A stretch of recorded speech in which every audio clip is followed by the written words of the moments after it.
ഈ കണ്ണീരിൻ താഴ്വരയിൽ എന്നെ കാക്കുന്ന കരുണാമയൻ, ഇരുളേറുന്ന നേരങ്ങളിൽ വഴി കാട്ടുന്നൊരജപാലകൻ. ഈ കണ്ണീരിൻ താഴ്വരയിൽ എന്നെ കാക്കുന്ന കരുണാമയൻ, ഇരുളേറുന്ന നേരങ്ങളിൽ വഴി കാട്ടുന്നൊരജപാലകൻ.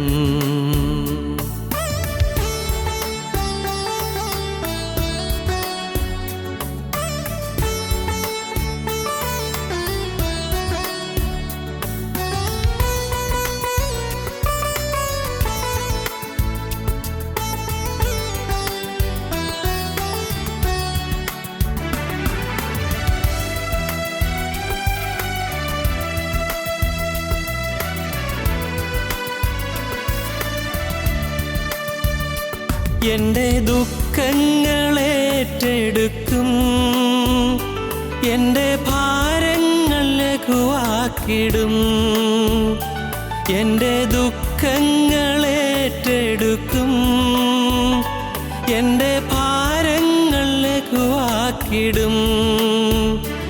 എൻ്റെ കണ്ണീരു കണ്ടാലോടിയെത്തും, തൻ്റെ മാറോടു ചേർത്തെന്നെ ഉറക്കും. പ്രിയ സ്നേഹിതനെന്നേശുനാഥൻ, ഈ കണ്ണീരിൻ താഴ്വരയിൽ എന്നെ കാക്കുന്ന കരുണാമയൻ, ഇരുളേറുന്ന നേരങ്ങളിൽ വഴി കാട്ടുന്നൊരജപാലകൻ.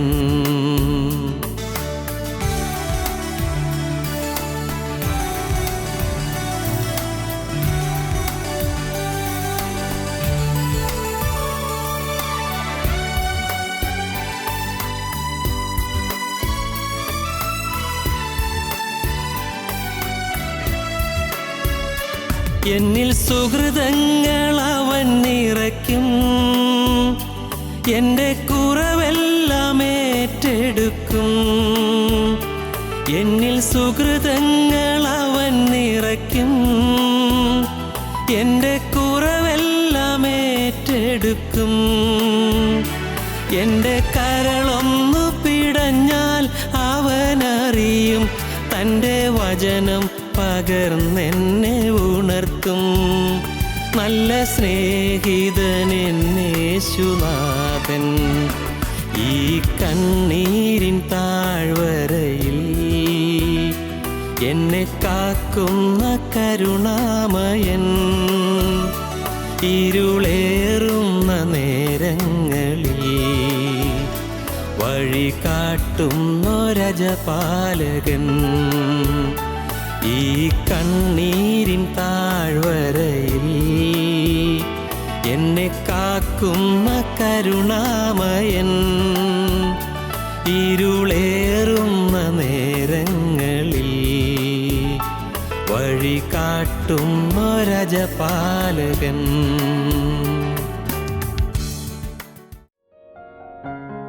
ഞങ്ങളും ക്രൂശിക്കപ്പെട്ട ക്രിസ്തുവിനെ പ്രസംഗിക്കുന്നു. ദൈവ തിരുനാമത്തിൻ്റെ മഹത്വം ഉണ്ടാകട്ടെ. ഞാൻ തന്നെ പുനരുത്ഥാനവും ജീവനുമാകുന്നെന്ന് കർത്താവ് പറഞ്ഞു. ഞാൻ തന്നെയാണ് പുനരുത്ഥാനം, ഞാനാണ് ജീവൻ. നിങ്ങൾ എന്നെ ഉൾക്കൊണ്ടാൽ ഞാൻ ഇരിക്കുന്നിടത്ത് നിങ്ങളിരിക്കും. അവിടെ പീഡ ഒഴിഞ്ഞു വാഴും, പീഡ ഒഴിഞ്ഞു വാഴും. പീഡകൾ ഏൽക്കുകയില്ല, ദുരിതങ്ങളുണ്ടാവുകയില്ല. ആ സ്വർഗീയ അനുഭവത്തിൽ അവിടെ പിണക്കമില്ല, വഴക്കില്ല, കുത്തിത്തിരിപ്പുകളില്ല, തൊഴുത്തിൽ കുത്തുകളില്ല. അവിടെ സ്നേഹം മാത്രം. അത് സ്നേഹ സാമ്രാജ്യമാണ്, സ്നേഹ സാമ്രാജ്യം. സഹോദരങ്ങളെ, ഒരു നല്ല കാലമുണ്ട്. ഇന്ന് സ്നേഹത്തിന് വേണ്ടി കഴിയുന്നവരുണ്ട്, ഭർത്താവിൻ്റെ സ്നേഹത്തിന് വേണ്ടി കഴിയുന്നവരുണ്ട്. ഭർത്താവ് കരുതുന്നില്ല, സ്നേഹിക്കുന്നില്ല, ഭർത്താവിന് സ്നേഹം കിട്ടുന്നില്ല. ഭാര്യയുടെ കാര്യത്തെക്കുറിച്ച് അദ്ദേഹത്തിനൊരു ശ്രദ്ധയുമില്ല. ഭാര്യ എങ്ങനെ ജീവിക്കുന്നു, അവളെങ്ങനെ കഴിയുന്നു, അവൾക്ക് എന്തുമാത്രം കഷ്ടപ്പാടുണ്ടോ എന്ന് ചിന്തിക്കുന്നില്ല. ചില ഭർത്താവിൻ്റെ കാര്യത്തിൽ അതുപോലെ തന്നെ ഭാര്യയ്ക്ക് സ്നേഹമില്ല, ഭാര്യയ്ക്ക് അടുപ്പമില്ല, ഐക്യമില്ല. ഇന്നിങ്ങനെയെല്ലാം കുഴപ്പങ്ങളുണ്ടാവും. പക്ഷേ അവിടെ ചെല്ലുമ്പോൾ ഇവിടെ ഇങ്ങനെയെല്ലാം ജീവിച്ചെങ്കിലും മാനസന്തരപ്പെട്ടതാണ്. കർത്താവിൻ്റെ വിശുദ്ധി അനുഭവിച്ചവരാണെങ്കിൽ അവിടെ ചെല്ലുമ്പോൾ ഒരുമിച്ച് സന്തോഷമായി കഴിയുന്നു. അവിടെ പിന്നെ ഭാര്യാഭർത്താക്കന്മാരില്ല. എല്ലാവരും എല്ലാം വിശുദ്ധരുടെ ഒരു കൂട്ടം. സ്തോത്രം. ഈ ഒരു മഹാസന്തോഷത്തിൻ്റെ അനുഭവത്തെക്കുറിച്ച് നിങ്ങൾക്ക് സ്വപ്നം കാണാൻ പറ്റുമോ? അത് നിങ്ങളുടെ ഹൃദയത്തിൽ നിങ്ങൾക്ക് ഏറ്റുവാങ്ങാൻ പറ്റുമോ? മഹാസന്തോഷത്തിൻ്റെയും സൗഭാഗ്യത്തിൻ്റെയും നല്ല നാളുകൾ. ഇവിടെ കണ്ണീരുണ്ട്, ഇവിടെ രോഗമുണ്ട്, ഇവിടെ പ്രയാസമുണ്ട്, ഇഷ്ടക്കേടുകളുണ്ട്, പരിഭവങ്ങളുണ്ട്, വഴക്കുകളുണ്ട്, ഭിന്നതകളുണ്ട്. ഇന്നിവിടെ എല്ലാം പ്രയാസം തന്നെയല്ലേ. പക്ഷേ ഒരു ശുഭദിനം വരുന്നുണ്ട്, ഒരു ശുഭകാലം വരുന്നുണ്ട്, ശോഭനമായൊരു നല്ല കാലം വരുന്നുണ്ട്. വെറുതെ കേട്ടുപോകാനല്ല ഈ പറയുന്നത്. നിങ്ങൾ കേൾക്കുമ്പോൾ നിങ്ങളുടെ മനസ്സിൽ നിങ്ങളത് മുഴുവൻ ഊറ്റിക്കുടിക്കണം. കർത്താവേ, അങ്ങനൊരു കാലമുണ്ടെങ്കിൽ ആ കാലത്ത് സ്വർഗവാസത്തിന് ഞാനും യോഗ്യനായി തീരണമേ, എന്നെയും യോഗ്യയാക്കി തീർക്കണമേ. പ്രാർത്ഥിക്കണം, കർത്താവേ, അതിന് എന്നെയും നീ യോഗ്യതയുള്ളതാക്കി തീർക്കണമേ. പ്രിയപ്പെട്ടവർ, യേശുക്രിസ്തു നമുക്ക് വ്യക്തമായി പറഞ്ഞു തന്നിരിക്കും, ഞാൻ തന്നെ പുനരുത്ഥാനവും ജീവനുമാകുന്നു. കർത്താവായ യേശുക്രിസ്തു വീണ്ടും വരും. വീണ്ടും വരുമ്പോൾ തൻ്റെ സഭ ചേർക്കപ്പെടും. വിശുദ്ധന്മാർ മാത്രം ചേർക്കപ്പെടും. ഒരു ശേഷിപ്പ് തലയിൽ രക്ഷിക്കപ്പെടും. ഒരു ശേഷിപ്പ്, എ റെമനൻറ്റ്, ഒരു ശേഷിപ്പ് മാത്രം. ഇസ്രായേൽ ജനങ്ങളുടെ സംഖ്യ മഹാസമുദ്രത്തിലെ മണൽ പോലെ പെരുകിയാലും വർദ്ധിച്ചാലും ഒരു ശേഷിപ്പ് മാത്രം രക്ഷിക്കപ്പെടും. ജനം അനേകം മണൽക്കൂട്ടം കിടക്കുന്നത് പോലെ ആളുകളുണ്ടായാലും ഒരു ബെയർ ഒരു വളരെ നിസ്സാരമായൊരു മൈനോറിറ്റി മാത്രം. ദൈവത്തിന് സ്തോത്രം. നിസ്സാരം. അത്ര വലുത്ത പേര് രക്ഷപ്പെടുന്നില്ല. ഇതുപോലെ ജാഗ്രതയോടെ ഇരിക്കുന്നതിലേ രക്ഷപ്പെടുകയുള്ളൂ. 10 കന്യകമാരുടെ ഉപമയിൽ നാം കാണുന്നുണ്ടല്ലോ 25-ാം അധ്യായത്തിൽ. എന്താണ്? 10 കന്യകമാരുടെ ഉപമയിൽ 10 പേരും മണവാളം വരുമെന്ന് പ്രതീക്ഷിച്ചിരുന്നു. അറിയാം, അവർക്ക് സംശയമൊന്നുമില്ല. 10 പേർക്കും മണവാളം വരുമ്പോൾ വിളക്ക് തെളിച്ച് കാത്തിരിക്കണമെന്ന് അറിയാമായിരുന്നു. അത് നല്ല ലക്ഷണമാണ്. അവർക്ക് അറിയാം, മണവാളം വരുമ്പോൾ വിളക്ക് കത്തിച്ച് മണവാളിനെ എതിരേൽപ്പാൻ പുറപ്പെടണം. 10 പേർക്കും ഉറപ്പുണ്ടായിരുന്നു. 10 പേര് ഒരുമിച്ച് കിടന്നുറങ്ങി. 10 പേരും മണവാളം വരുന്നുള്ള ആർപ്പുവിളി കേട്ടു, ഉണർന്നു. 10 പേരും ഒരുമിച്ച് ഉണർന്നു. 10 പേരുടെ കയ്യിലും വിളക്കുണ്ടായിരുന്നു. 10 പേരുടെ വിളക്കും കത്തിക്കൊണ്ടിരുന്നിരുന്നു. അതാണ് അത്ഭുതം. കത്തിക്കൊണ്ടിരുന്ന വിളക്കാണ്. പക്ഷേ മണവാളം വരുന്ന ആർപ്പുവിളി ഉണ്ടായപ്പോൾ വിളക്ക് തെളിച്ചപ്പോൾ 10 വിളക്കും കത്തിക്കൊണ്ടിരുന്നതാണ്. പക്ഷേ 5 വിളക്ക് അപ്പോൾ ആവശ്യം വന്നപ്പോൾ കെട്ടുപോയി. കാരണം അപ്പോൾ എണ്ണ കരുതിയിരുന്നില്ല. ഈ വിളക്ക് കെട്ടുപോകാവുന്നതാണ്, എണ്ണ വറ്റിപ്പോകാവുന്നതാണ്. ഈ വിളക്കിൽ ഇപ്പോൾ എണ്ണ ഉണ്ടെങ്കിലും ഈ വിളക്കിലെ എണ്ണ വറ്റിപ്പോകാൻ സാധ്യതയുണ്ട് എന്നൊരു വിചാരം ഉണ്ടായിരുന്നെങ്കിൽ എണ്ണ കരുതിയേനെ. അതാണ് അവരുടെ ബുദ്ധിയില്ലായ്മ എന്ന് പറയുന്നത്. ബുദ്ധിയുള്ള കന്യകമാർ പാത്രത്തിൽ കൂടി എണ്ണയെടുത്തു. നമ്മുടെ ജീവിതത്തിൽ ഈ പുനരുത്ഥാനത്തെക്കുറിച്ചുള്ളതായ ഓർമ്മ നമ്മെ ഉണർത്തുകയും കർത്താവായ യേശുവിൻ്റെ 2ാമത്തെ വരവിൽ ഞാനും ഉയർത്തെഴുന്നേൽക്കണം, ക്രിസ്തുവിൻ്റെ 2ാമത്തെ വരവിൽ ഞാൻ രൂപാന്തരം പ്രാപിക്കണം, ക്രിസ്തുവിൻ്റെ വരവിൽ മധ്യാകാശത്തിലേക്ക് റോക്കറ്റ് പറന്നു വരുന്നത് പോലെ ഞാനും പറക്കണം എന്നുള്ള ഒരു ലക്ഷ്യം നമുക്ക് വരണം. ദൈവത്തിന് സ്തോത്രം.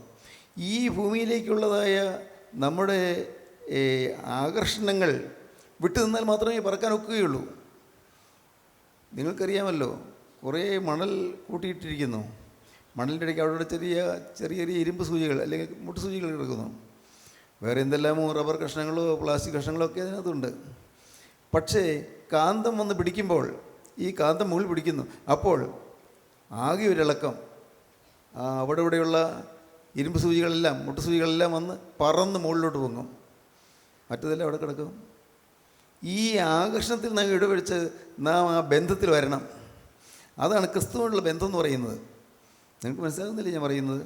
ക്രിസ്തുവിനുള്ളതായി ബന്ധത്തിൽ ഇവിടെ വെച്ച് നാം ആ ആകർഷണ വലയത്തിൽ നിന്ന് ക്രൂശിലെ തിരക്തത്താലുള്ളതായ ആകർഷണത്താൽ നാം അനുഗ്രഹീതരായി തീർന്നാൽ അപ്പോൾ മാത്രമേ ആ സമയത്ത് നമുക്ക് പറക്കാൻ ഒക്കുകയുള്ളൂ. ആ കാന്തം മുകളിൽ നിന്ന് പിടിക്കുമ്പോഴേക്കും ആ കാന്തത്തിലേക്ക് ഇരുമ്പ് സൂചികൾ പറന്നു ചെല്ലുന്നത് പോലെ നമ്മുടെ ജീവിതത്തിൽ കർത്താവിൻ 2ാമത്തെ വരവിൽ നാം പറന്നു ഉയരേണ്ടവരാണ്. ഞാൻ തന്നെ പുനരുത്ഥാനവും ജീവനുമാകുന്നു. ഈ ഒരു മഹത്തായ സംഭവം നമ്മുടെ ജീവിതത്തിൽ നടക്കണമെന്നുള്ളത് നമ്മുടെ വാഞ്ചയായിരിക്കണം. അത് മാത്രമാണ് നമ്മുടെ ലക്ഷ്യം. ഈ ലോക ജീവിതത്തിൽ നേടിയില്ലെങ്കിൽ തീരാ നഷ്ടമാണെന്ന് ഞാൻ വീണ്ടും വീണ്ടും പറയട്ടെ. തീരാ നഷ്ടം. തിരുത്താൻ പറ്റില്ല, തിരുത്താൻ സാധിക്കാത്ത നഷ്ടമാണ്. ഓർക്കുക, കർത്താവായ യേശുക്രിസ്തുവിൻ്റെ രണ്ടാമത്തെ വരവിലെ ആ പുനരുത്ഥാനത്തെക്കുറിച്ച് മാർത്ത പറഞ്ഞു, കർത്താവേ, അന്ത്യനാളിൽ പുനരുത്ഥാനമുണ്ട് എന്ന് ഞാൻ വിശ്വസിക്കുന്നു എന്ന് പറഞ്ഞു. പക്ഷേ അവൾക്കപ്പോൾ കർത്താവ് പറഞ്ഞതിന് മുഴുവൻ പൊരുളും തിരിച്ചറിയാൻ പറ്റിയില്ല. പക്ഷേ തുടർന്ന് കണ്ടത് ലാസറിൻ്റെ കല്ലറക്കൽ ചെന്ന് കർത്താവ് ലാസറയെ പുറത്തു വരിക എന്ന് പറഞ്ഞു. ദൈവത്തിന് സ്തോത്രം. ലാസറയെ പുറത്തു വരിക എന്ന് പറഞ്ഞതുപോലെ ഇന്ന് ഇത് കേട്ടുകൊണ്ടിരിക്കുമ്പോൾ ആത്മാവിൽ മരിച്ചിരിക്കുന്ന നിങ്ങളോട് കർത്താവ് പറയുന്നു, മകനെ പുറത്തു വരിക. പേര് പറഞ്ഞു വിളിക്കുന്നു, മകനെ പുറത്തു വരിക. ദൈവശബ്ദം നിങ്ങളുടെ ഹൃദയത്തിൽ മുഴങ്ങട്ടെ. ലാസറയെ പുറത്തു വരിക. നിങ്ങൾ ചിന്തിക്കണം, എൻ്റെ പേര് കർത്താവ് വിളിക്കുന്നു, എൻ്റെ പേര് വിളിക്കുന്നു, എന്നെ കർത്താവ് വിളിക്കുന്നു. ഞാൻ തളർന്ന് കിടക്കുകയാണ്, ഞാൻ ക്ഷീണിതനായി കിടക്കുകയാണ്, ഞാൻ ആത്മാവിൽ മരിച്ചു കിടക്കുകയാണ്. പല കാരണങ്ങളാൽ എൻ്റെ മനസ്സ് ക്ഷീണിതമാണ്, പല കാരണങ്ങളാൽ എൻ്റെ മനസ്സ് അസ്വസ്ഥമാണ്.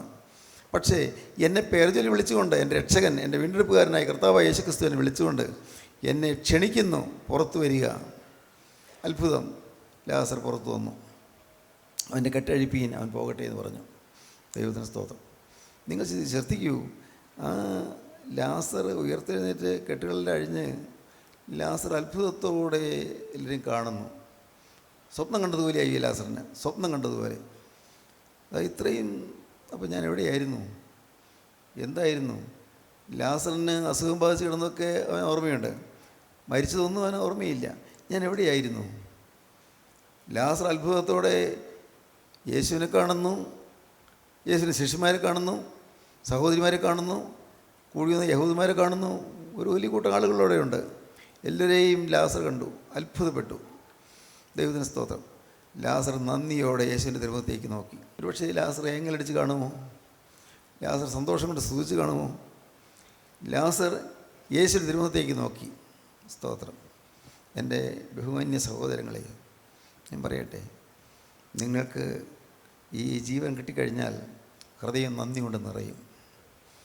നിങ്ങൾക്കിന്നുള്ള വരൾച്ചകൾ മാറും, ക്ഷീണങ്ങൾ മാറും, അസ്വസ്ഥതകൾ മാറും, നിങ്ങളുടെ ഹൃദയത്തിലുള്ളതായ ഭാരങ്ങൾ മാറും, എല്ലാം മാറും. നിങ്ങൾക്ക് ക്രിസ്തുവിനെ നിങ്ങൾക്ക് അടുക്കൽ കിട്ടിയിരിക്കുകയാണ്. ക്രിസ്തു നിങ്ങളെ ജീവിപ്പിച്ചിരിക്കുകയാണ്. ക്രിസ്തു നിങ്ങൾക്ക് ജീവൻ തന്നിരിക്കുകയാണ്. ആ വീണ്ടും ജനനത്തിൻ്റെ അനുഭവം നിങ്ങൾക്ക് ലഭിച്ചു കഴിഞ്ഞാൽ നിങ്ങൾ പിന്നെ ഈ ലോകത്തല്ല, ലോകത്ത് സഞ്ചരിക്കും, ഭക്ഷണം കഴിക്കും, ജോലി ചെയ്യും. പക്ഷേ വേറൊരു മണ്ഡലത്തിലേക്ക് നാം ഉയരുകയാണ്. വേറൊരു വിയൻ മണ്ഡലം എന്ന് പറയും, ആകാശമണ്ഡലം. വേറൊരു മണ്ഡലത്തിലേക്ക് നാം ഉയരുകയാണ്. ആ മണ്ഡലത്തിൽ നാം ഉയർന്നു നിൽക്കുകയാണ്. അപ്പോൾ നമുക്ക് ഈ ഇവിടെയുള്ളതെല്ലാം ക്ഷണികമെന്നും നിസ്സാരമെന്നും നമുക്ക് തോന്നും. അതുകൊണ്ട് പഠിക്കേണ്ടതെന്നല്ല, സ്കൂളിൽ പോകേണ്ടതെന്നല്ല, കോളേജിൽ പഠിക്കേണ്ടതെന്നല്ല, ജോലി ചെയ്യേണ്ടതെന്നല്ല, ഇതെന്നല്ല പറയുന്നത്. പക്ഷേ നാം വേറൊരു മണ്ഡലത്തിലായി കഴിയും. നമ്മുടെ ആത്മാവ് വേറൊരു മണ്ഡലത്തിലായിരിക്കും, വേറൊരു മേഖലയിലായിരിക്കും. ദൈവത്തിന് സ്തോത്രം. സഹോദരങ്ങളെ, ആ ഒരു അനുഭവം നിങ്ങൾക്ക് ആഗ്രഹമുണ്ടോ? അങ്ങനെ വേണമെന്ന്? ദൈവത്തിന് സ്തോത്രം. അങ്ങനൊരു അനുഭവം വേണമെന്ന് നിങ്ങൾ ആഗ്രഹിക്കാറുണ്ടോ? എന്തെങ്കിലും ആഗ്രഹിക്കാറുണ്ടോ? അങ്ങനൊരു ഈ ഭൂമിയിലെ എല്ലാ ചരടുകളും മുറിഞ്ഞ് ഈ ഭൂമിയിലേക്കുള്ളതായി കെട്ടുകളെല്ലാം പൊട്ടി അങ്ങ് എൻ്റെ ആത്മാവ് അന്തരീക്ഷത്തിൽ വിഹരിക്കുന്ന അനുഭവത്തിൽ, അങ്ങ് സന്തോഷത്തോടെ അങ്ങ് ഉല്ലസിക്കുന്ന അനുഭവത്തിൽ ആയി തീരണമെന്ന് നിങ്ങൾ ആഗ്രഹിച്ചിട്ടുണ്ടോ? എങ്കിൽ നിങ്ങൾക്കത് കിട്ടും. നിങ്ങൾക്ക് വാസ്തവമായി ആഗ്രഹിച്ചാൽ കിട്ടും. കാരണം അത് തരാനാണ് കർത്താവ് പറഞ്ഞിരിക്കുന്നത്. ദൈവത്തിന് വലിയ നാമം മഹത്വപ്പെടട്ടെ. ലാസർ നടക്കുന്നു, കർത്താവിൻ്റെ പിന്നാലെ നടക്കുന്നു, സഹോദരിമാർ നടക്കുന്നു. എന്തൊരു അത്ഭുതം! 4 ദിവസം മുൻപ് ചുമന്നുകൊണ്ട് വന്ന ഡെഡ് ബോഡി ഇതാ നടക്കുന്നു. ഇതാണ് ക്രിസ്തു ചെയ്യുന്ന അത്ഭുതം. 4 ദിവസം മുമ്പ് ഡെഡ് ബോഡി ചുമന്നുകൊണ്ട് വന്നതാണ്, കല്ലറിൽ വെച്ചതാണ്. ഇന്ന് ആ ഡെഡ് ബോഡി ഉയർത്തെഴുന്നേറ്റ് ഇതാ യേശുവിൻ്റെ കൂടെ നടന്നു പോകുന്നു. എല്ലാവർക്കും പ്രസാദമാണ്, എല്ലാവർക്കും സന്തോഷമാണ്, എല്ലാവരുടെയും മുഖത്തൊരു തെളിവാണ്. പക്ഷേ ഇത് കേട്ടപ്പോൾ വേറെ സംഭവം ഉണ്ടായി. ആ പെട്ടെന്ന് ഒരു അവൈലബിൾസിനോട് കൂടി നമുക്ക് വായിക്കാം. മഹാപുരോഹിതന്മാരും പരീശന്മാരും സംഘം കൂടി, നാം എന്തു ചെയ്യേണ്ടു? ഈ മനുഷ്യൻ വളരെ അടയാളങ്ങൾ ചെയ്യുന്നുവല്ലോ. ഒരു കുഴപ്പമില്ല. അന്ന് ഇതിങ്ങനെ പാവപ്പെട്ട മനുഷ്യൻ, മരിച്ച മനുഷ്യൻ ഉയർത്തെഴുന്നേറ്റാൽ അതിന് സിൻ്റെ കൂടേണ്ട ആവശ്യമുണ്ടോ? ഇത്ര പെട്ടെന്ന് എല്ലാവരും കൂടെ കൊണ്ടുപോയാൽ ഒരു ഉപകാരമല്ലേ നടന്നത്? ഏതായാലും മരിച്ച ഒരാൾ ഉയർത്തെഴുന്നേറ്റു, നല്ലൊരു കാര്യമല്ലേ? സന്തോഷിച്ചാൽ പോരെ? സന്തോഷിക്കുന്നവരോട് സന്തോഷിക്കുകയും കരയുന്നവരോട് കരയുകയും ചെയ്യുവേൻ. സന്തോഷിക്കേണ്ടതാണ്. പക്ഷേ അവർ ഇനി എന്ത് ചെയ്യേണ്ടു, വലിയ പരിഭ്രമമായി. ഈ മനുഷ്യൻ വല്ല അത്ഭുതങ്ങളൊക്കെ ചെയ്യുന്നല്ലോ, പ്രശ്നമായി. പ്രിയപ്പെട്ടവരെ, നിർമ്മലമായ സുവിശേഷം കേട്ട് ആരെങ്കിലും ദൈവത്തിങ്കലേക്ക് വന്നാൽ പടവാൾ ഉയർത്തുന്ന അധീശവർഗമുണ്ട്, മറക്കരുത്. യേശുക്രിസ്തുവിൻ്റെ പക്ഷത്തേക്ക് ആരെങ്കിലും വന്നു കഴിഞ്ഞാൽ അവനെ തടങ്കലിലാക്കുന്ന, അവനെ തളച്ചു നിർത്തുന്ന ചില ഛിദ്രശക്തികളുണ്ട്, അധികാര കേന്ദ്രങ്ങളുണ്ട്. ദൈവത്തിന് വലിയ നാം മുഖത്തുപോട്ടെ. അവർക്ക് ഈ സുവിശേഷ കാര്യമൊന്നും ഇഷ്ടമല്ല, സുവിശേഷ പ്രസംഗം ഇഷ്ടമല്ല. അവർക്ക് തവണ പിന്നെ കോളേജിൻ്റെ പണിക്ക് എത്ര രൂപ ആവശ്യമായിരിക്കുന്നു, പിന്നെ അല്ലെങ്കിൽ നമ്മുടെ പള്ളി പണിക്ക് എത്ര രൂപ ആവശ്യമായിരിക്കുന്നു, അതൊക്കെ എല്ലാം നിങ്ങൾ കൊണ്ടുപോയി തരണം, അതിന് കവർ പിരിവുണ്ട്, കവർ എടുത്തുകൊണ്ട് പോയിക്കൊള്ളണം എന്നൊക്കെ പറയാനല്ലാതെ പാവപ്പെട്ടവൻ്റെ ജീവിതത്തിൽ കിട്ടുന്നതായ മഹാത്ഭുതത്തെക്കുറിച്ച് ചിന്തിക്കാൻ പോലും ഒരു നേരമില്ല. അത് ചിന്താവിഷയമല്ല. ഞാൻ ആരെയും വിഷമിപ്പിക്കാൻ പറയുകയല്ല കേട്ടോ, വിപ്ലവം പറയുകയല്ല. ചിന്തിക്കണം, നിങ്ങൾ ചിന്തിക്കണം, ബുദ്ധിയോടെ ചിന്തിക്കണം. ഇന്നത്തെ സമൂഹം പോകുന്നത് എങ്ങോട്ടാണ്? ഇന്നത്തെ അധികാരവർഗം പോകുന്നത് എങ്ങോട്ടാണ്? ഒരു പ്രത്യേക സഭയുടെ കാര്യമല്ല പറയുന്നത്. എല്ലാ സഭകളിലും എല്ലാ സമുദായങ്ങളിലും അധികാരവർഗം സ്വാർത്ഥ താല്പര്യമുള്ളവരാണ്. അധികാരവർഗം ദൈവത്തിൻ്റെ വേലയെ തടുക്കുന്നവരാണ്. ഒരു പാവപ്പെട്ട മനുഷ്യൻ, അതേ ഒരു വീട്ടിൽ ആണും തുണമില്ലാത്തൊരു വീടായി തീർന്നു. ആ പാവപ്പെട്ട മനുഷ്യൻ അവൻ മരിച്ചുപോയി. എല്ലാവരും സങ്കടപ്പെടുന്ന കൂട്ടത്തിൽ അവർക്ക് സങ്കടപ്പെട്ടാൽ പോരെ? അല്ല, അവൻ ഉയർത്തെഴുന്നേറ്റ് വരുമ്പോൾ സന്തോഷിച്ചാൽ പോരെ? സന്തോഷിച്ചാൽ മതിയല്ലോ. ദൈവത്തിന് സ്തോത്രം. പക്ഷേ ഓർക്കുക, മഹാപുരോഹിതന്മാരും സംഘം മുഴുവൻ ഒരുമിച്ച് കൂടി, ഒന്നുകൂടെ വായിക്കൂ. മഹാപുരോഹിതന്മാരും പരീശന്മാരും സംഘം കൂടി നാം എന്തു ചെയ്യേണ്ടു? ഈ മനുഷ്യൻ വളരെ അടയാളങ്ങൾ ചെയ്യുന്നുവല്ലോ. അവനെ ഇങ്ങനെ വിട്ടയച്ചാൽ എല്ലാവരും അവനിൽ വിശ്വസിക്കും. റോമാക്കാരും വന്ന് നമ്മുടെ സ്ഥലത്തെയും ജനത്തെയും എടുത്തുകളയുമെന്ന് പറഞ്ഞു. പല കുഴപ്പങ്ങളാണ് വരാൻ പോകുന്നത്. എന്നെ അങ്ങനെ വിട്ടയച്ചാൽ പറ്റില്ല എന്ന് പറഞ്ഞു. അവർ ലാസ്റ്റ് അവരുടെ തീരുമാനം എന്തായിരുന്നു? അന്നു മുതൽ അവർ അവനെ കൊല്ലുവാൻ ആലോചിച്ചു. അയ്യോ കഷ്ടം. 4 ദിവസം മരിച്ച് ജീർണിച്ച് കിടന്നൊരു മനുഷ്യൻ ഉയർത്തെഴുന്നേറ്റപ്പോൾ ഇനി അവനെ കൊല്ലണം, അല്ലെങ്കിൽ യേശുവിനെ പ്രസിദ്ധി കിട്ടി പോകും, അവനെ കൊല്ലണം. മാനസാന്തരപ്പെട്ട് വരുന്നവനെ കൊല്ലാൻ നോക്കുന്ന ഒരു അധികാരവർഗമുണ്ട്. കർത്താവേ, ഞാൻ എങ്ങനെയൊക്കെ പറയട്ടെ, ദൈവത്തിന് സ്തോത്രം. അല്പം ഒരു വെളിച്ചം കെട്ടി വരുന്നവനെ എങ്ങനെയെങ്കിലും തടങ്കൽ വയ്ക്കാൻ മാത്രം നിർബന്ധമായി താല്പര്യത്തോടെ നിൽക്കുന്ന ഒരു അധികാരവർഗമുണ്ട്, മേലാളന്മാരുണ്ട്. അവർക്ക് എതിരായി നിൽക്കാനല്ല ഞാൻ പറഞ്ഞത്. നമ്മുടെ സമൂഹത്തിൽ ഒരു ചലനം നടക്കേണ്ടിയിരിക്കുന്നു, വലിയൊരു ചലനം. നമ്മുടെ സമൂഹത്തിൽ സത്യത്തിന് വേണ്ടിയുള്ളതായ വലിയൊരു വിപ്ലവ കാഹളം മുഴങ്ങേണ്ടിയിരിക്കുന്നു. ശാരീരിക വിപ്ലവമല്ല, ഭൗതിക വിപ്ലവമല്ല, ആന്തരിക വിപ്ലവം. അകത്ത് സ്നേഹത്തിൻ്റെ വിപ്ലവം നടക്കണം. അകത്ത് സ്നേഹത്തിൻ്റെ വിപ്ലവം. ഈ സ്നേഹത്തിൻ്റെ വിപ്ലവത്തിൽ ജീവിതം, അനേകരുടെ ജീവിതം അതിൽ ലയിച്ച് അനേകർ ദൈവരാജ്യത്തിൻ്റെ അവകാശികളായി തീരണം. സ്നേഹത്തിൻ്റെ വിപ്ലവം. ദൈവത്തിന് സ്തോത്രം. ക്രൂശിലെ സ്നേഹത്തിൻ്റെ വിപ്ലവം. ആ ക്രൂശിലെ സ്നേഹം കണ്ടാൽ നമ്മുടെ ഹൃദയം ഉണരും.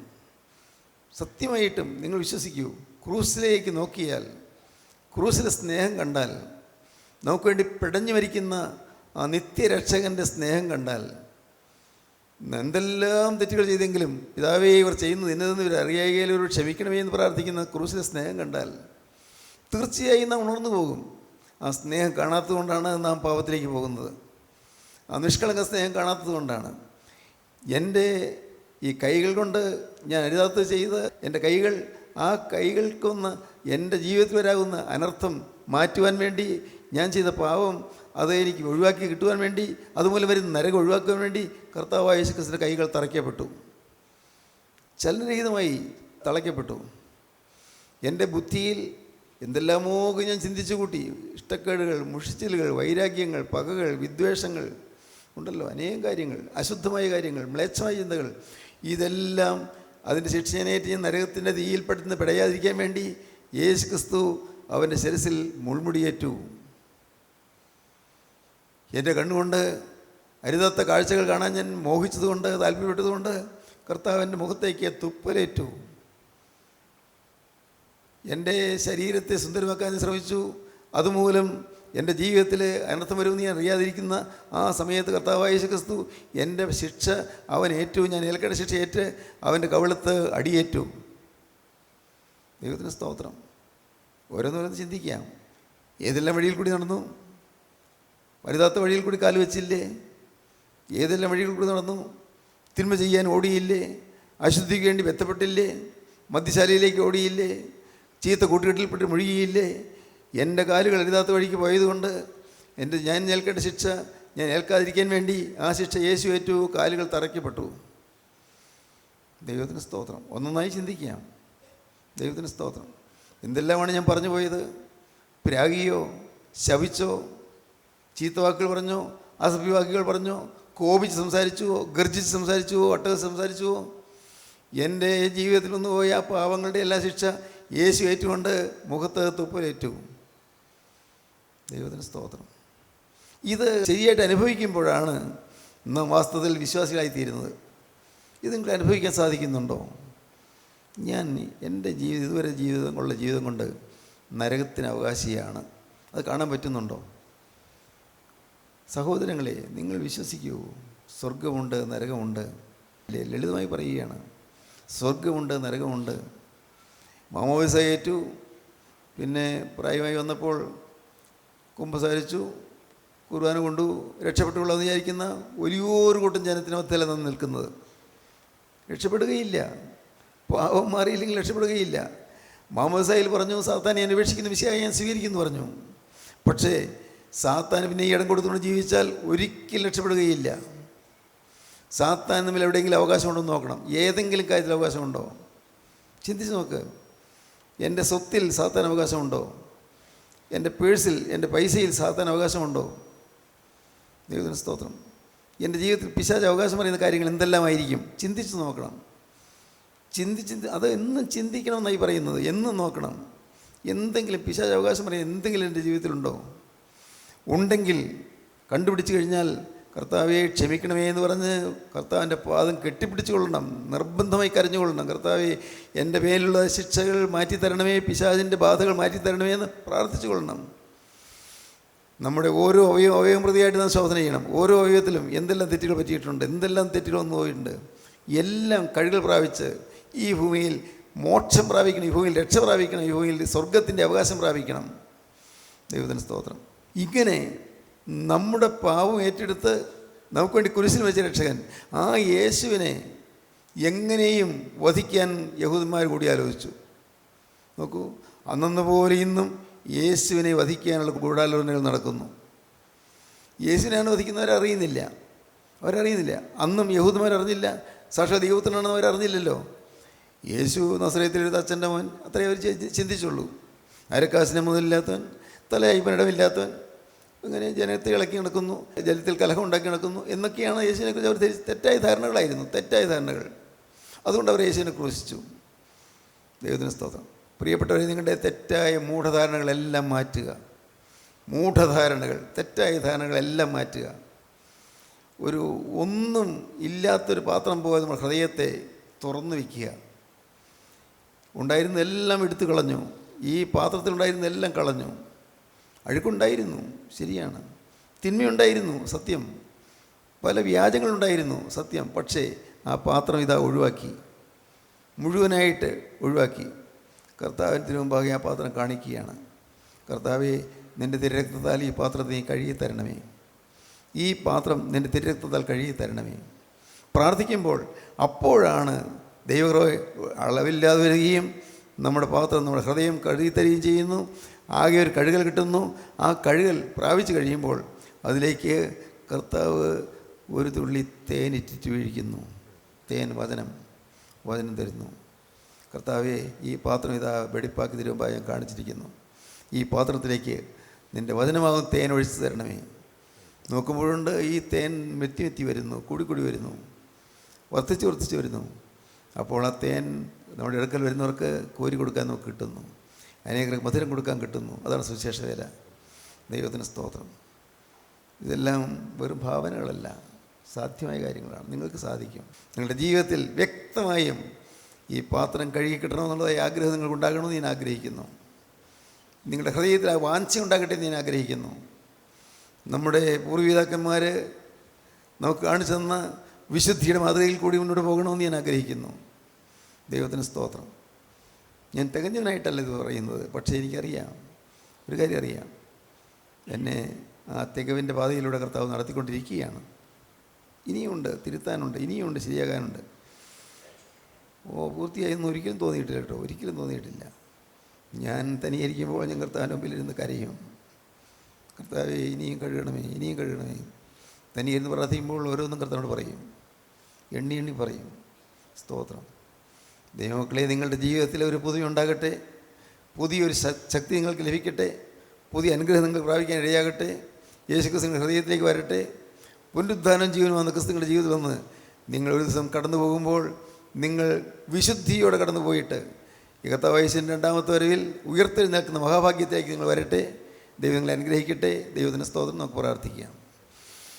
കാരുണ്യവാനായ ഞങ്ങളുടെ സ്വർഗീയ പിതാവേ, ഈ മനോഹരമായ സമയത്തിനായി ഞങ്ങൾ നിന്നെ സ്തുതിക്കുന്നു, ഞങ്ങൾ നിന്നെ സ്തോത്രം ചെയ്യുന്നു. കർത്താവേ, രണ്ടാമത്തെ വരവിനെക്കുറിച്ച് വീണ്ടും ഞങ്ങളെ ഓർമ്മപ്പെടുത്തിയതിനായി നന്ദിയോടെ സ്തോത്രം. നിൻ്റെ ഈ മക്കളെ അവിടുത്തെ പരിശുദ്ധ വചനം കൊണ്ട്, പരിശുദ്ധ ശക്തി കൊണ്ട് ഇന്ന് നിറയ്ക്കുകയും കൃപയിൽ ഈ മക്കളെ കാക്കുകയും കർത്താവ് രണ്ടാമത്തെ വരവിന് വേണ്ടി അവരെ ഒരുക്കുകയും ചെയ്യണമെന്ന് പ്രാർത്ഥിക്കുന്നു. യേശു വീണ്ടും വരുമെന്നും യേശുവിൻ്റെ വരയിൽ ഒരുങ്ങിയിരിക്കണമെന്നുള്ളതായ സാക്ഷാത്തായ ബോധ്യം മക്കൾക്ക് നൽകി അനുഗ്രഹിക്കണമെന്ന് പ്രാർത്ഥിക്കുന്നു. പ്രയാസങ്ങളുണ്ടല്ലോ കർത്താവെ, ഭാരങ്ങളുണ്ടല്ലോ, അനേകരെ ദുരിതത്തിൽ കഴിയുന്നുണ്ടല്ലോ, അനേകരെ ഞെരുങ്ങി കഴിയുന്നുണ്ടല്ലോ, രോഗത്തിൽ വിഷമിച്ച് കഴിയുന്നവരുണ്ടല്ലോ, ഹോസ്പിറ്റലിലെ രോഗികളായി കിടക്കുന്നവരുണ്ടല്ലോ. കർത്താവെ, എൻ്റെ നാഥ, ഞങ്ങളെ ഇന്ന് അവിടെ സന്നിധിയിലേക്ക് വിളിച്ചു കൂട്ടിയത് അവർക്കെല്ലാം വേണ്ടി ഞങ്ങൾ മധ്യസ്ഥരായി നിൽക്കാൻ വേണ്ടിയാണ് നിങ്ങൾ വിശ്വസിക്കുന്നു. അവരെയും അനുഗ്രഹിക്കണമേ കർത്താവെ. രോഗത്തിലിരിക്കുന്നവരെ താങ്ങണമേ കർത്താവെ. രോഗത്തിൽ പീഡിതരായിരിക്കുന്നവർക്ക് സൗഖ്യം കൊടുക്കണമേ കർത്താവെ. മനസ്സ് വിഷമിച്ചിരിക്കുന്നവർക്ക് സമാധാനം കൊടുക്കണമേ കർത്താവെ. കുടുംബങ്ങളിലേക്ക് ശാന്തിയും സമാധാനം അയക്കണമേ. തിരുനാമം മഹത്വപ്പെടുത്തണമേ. യേശുക്രിസ്തുവിൻ്റെ സ്നേഹം നിറഞ്ഞ നാമത്തിൽ പ്രാർത്ഥിക്കുന്നവരോട് കേൾക്കണമേ. ആമീൻ. ഹല്ലേലൂയ.